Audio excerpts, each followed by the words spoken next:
just a couple of comments on what Fine Gael and Fianna Fáil appear to be doing, from my eyes anyway. So they have put forward or endorsed the nomination of Verona Murphy for the Ceann Comhairle, right, in the Dáil, Speaker of the House kind of thing, right? And she's a controversial person, right? So she's had previous statements around immigrants coming in, the immigration issues in Ireland, and she's also had or made statements around the vaccination. So she's been deemed anti-vax, right, and controversial. All controversial means is that somebody doesn't agree with somebody. And when you don't agree with somebody, that person's views would be deemed controversial. So being labelled controversial is, so what? Right? It just means someone has an opinion that others don't agree with, right? So they've pushed for her to be in there, or they've endorsed her to go in there, who many would see as far right, right? And what they're also trying to do is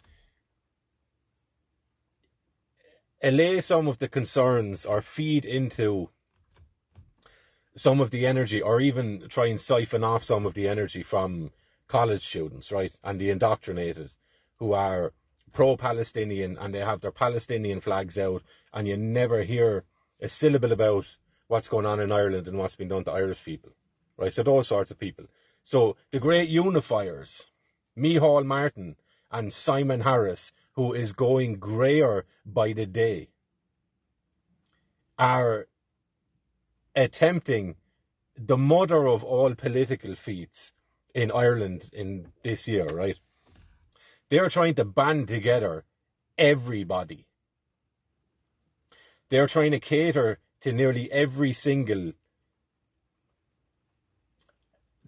different group in Ireland, right? People who have different perspectives. They're trying to umbrella them. They're trying to bandy them all around. They're trying to gather everybody under the umbrella of Fine Gael, Fianna Fáil, and a couple of independents, right?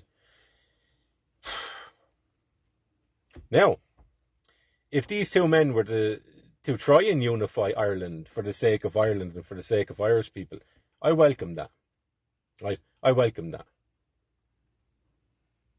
But then the trust that I would have in these people slaps my face and says, what are you thinking? Right? I imagine that these men, they don't stand for anything. They do not stand for anything. They will change their opinions on anything.